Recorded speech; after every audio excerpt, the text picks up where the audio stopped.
सर्वांना नमस्कार.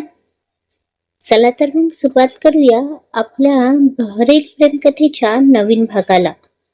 राघवकडून आपल्या आणि त्याच्या नात्याचं सत्य ऐकून अभिच्या पायाखालची जमीनच सरकली. पण जसं त्याने राघवच्या तोंडून ज्योतीवर केलेल्या अन्यायाबद्दल ऐकलं, त्याची नस आणि नस पेटून उठली. त्याच्या शरीरात आगीचा बोंब उठू लागला. तर वेदांतिकाला सुद्धा धक्का बसला. यू बास्टर्ड बोलून अभि राघवच्या अंगावर धावणारच की.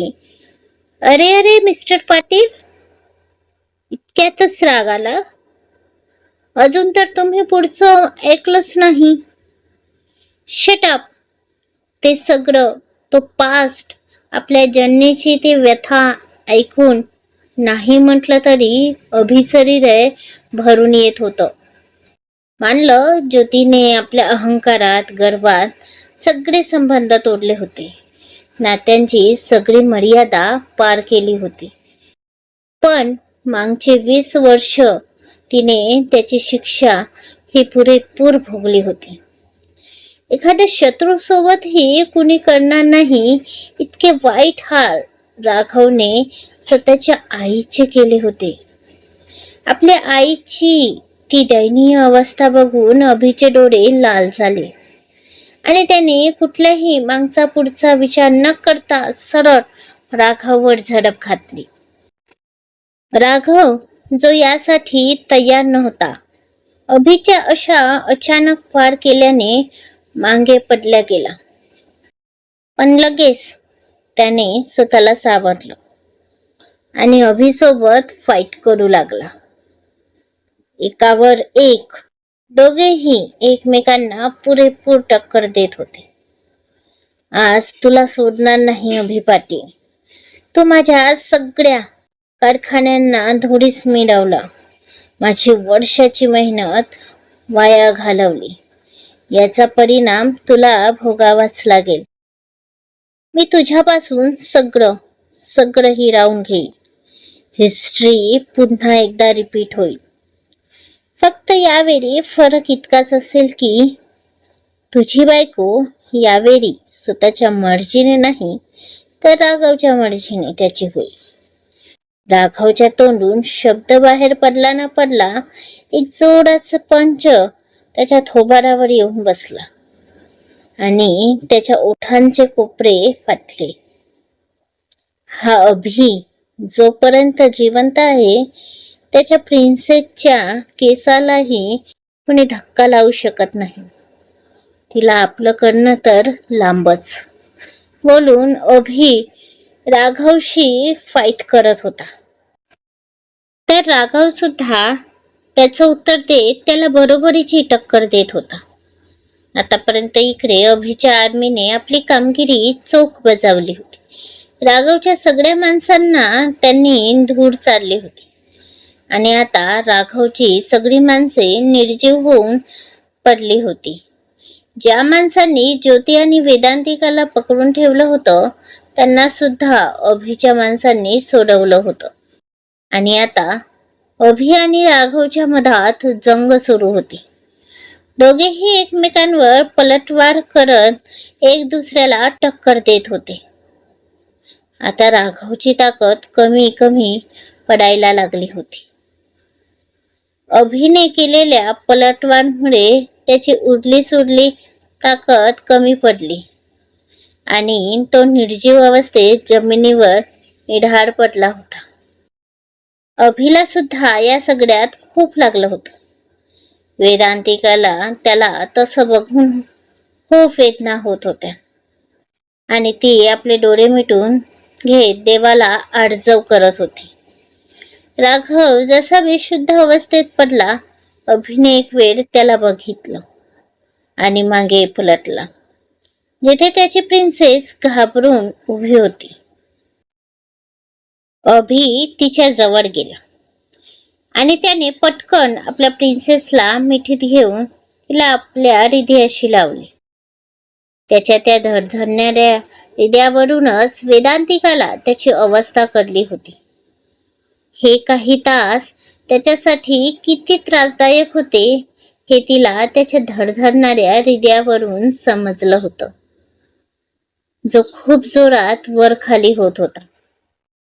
तशी वेदांतिका सुद्धा त्याच्या मिठीत शिरली आणि त्याच्या पाठीवर आपली पकड घट्ट करून घेतली, इतकी की तिच्या हाताची नखं त्याच्या पाठीत रुतत होती.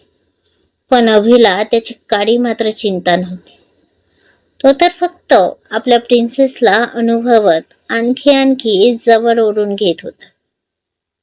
थोडा वेळ तिला आपल्या हृदयाशी लावल्यावर अभिने तिला आपल्यापासून वेगळं केलं आणि आता तो वेदांतिकाला निरखून बघू लागला. तिचे हात हातात घेऊन बघू लागला.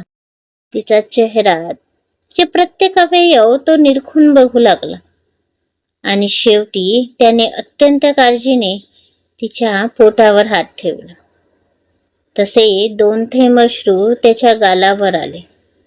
या काही तासात किती घाबरला होता तो.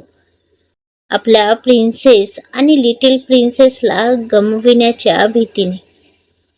त्याचा जीव जायचा तेवढा बाकी राहिला होता. जाणारा प्रत्येक सेकंद तो जीव आपल्या मुठीत घेऊन जगत होता. म्हणून आता तिला ठीक बघून सुद्धा तिची नीट खात्री करून घेत होता. पण जसं त्याचं लक्ष तिच्या लाल झालेल्या मनगटावर गेलं, त्याचे डोळे पुन्हा भरून आले. तिच्या गोड्या मनगटावर दोरीने बांधल्याचे व्रण स्पष्ट दिसत होते, जे बघून अभिने आपले डोळे गच्च मिटले आणि बाहेर येऊ पाहणाऱ्या अश्रूंना आत थांबवलं. त्याने पुन्हा वेदांतिकाला आपल्या हृदयाशी लावले. ते दोघे एकमेकांच्या मिठीतच होते की ज्योतीच्या येणाऱ्या आवाजाने त्यांचं लक्ष तिकडे गेलं. ती अजूनही तशीच बरबरत होती. तिला बघून अभिला पुन्हा भूतकाळ आठवू लागलं, पण सोबतच तिची आजची अवस्था बघून त्याला तिच्याबद्दल वाईट सुद्धा वाटू लागलं. अहो, वेदांतिकाने हळूवार त्याला साथ घातली. आता त्याला काय वाटत असेल याची तर ती कल्पना सुद्धा करू शकत नव्हती. असंख्य सुया टोचाव्या आणि प्रचंड वेदना व्हाव्या अशी आता तिच्या अहोंची स्थिती होती. तरी पण अभि स्वतःवर ताबा ठेवून फक्त त्या बाईला बघत होता, जिचं आज राहिलं होतं ना काल. प्रिन्सेस, तू टेन्शन नको घेऊस, ती ठीक होईल. अभि म्हणाला. बोलताना त्याचा आवाज जड झाला होता. कितीही कठोर आणि कटू असलं तरी ते सत्य तो नाकारू शकत नव्हता.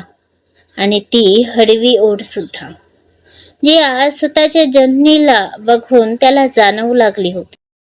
पण डोकं मात्र अजूनही ते दुःखाचे क्षण विसरला नव्हता. आता अभिच्या डोक्यात आणि हृदयात एक अदृश्य जंग सुरू होती. शेवटी त्याने तिथेच त्या युद्धाला विराम देत तो आपल्या प्रिन्सेसला घेऊन समोर जातच होता की अचानक मागे जमिनीवर पडलेला राघव जागा झाला आणि त्याची नजर थोड्या अंतरावर पडलेल्या गनवर गेली. त्याने ती उचलली. अभि पाटील, मी यावेळी तुला मुळीच जिंकू देणार नाही म्हणत त्याने ट्रिगर दाबला. तसा इकडे अभिच्या आर्मीने सुद्धा हातात असलेल्या गनने त्याच्यावर पटापट वार केला. तर राघवने खाली पडत पडत पुन्हा एकदा ती गन चालवली आणि पुढच्या क्षणी प्रिन्सेस अभिचा मोठा आवाज त्या बेसमेंटमध्ये घुमला आणि त्याचं हृदयच स्किप झालं. डोळे मोठे करून तो सुन्न होऊन बघतच राहिला. एक अनभिज्ञ भीतीने त्याचं शरीर कंपन करू लागलं होतं. एक भयानक शांतता तिथे पसरली. अभिच्या ठोक्यांचा काय तो तेवढा आवाज तिथे घुमू लागला आणि त्याची वेळ तिथेच थांबली.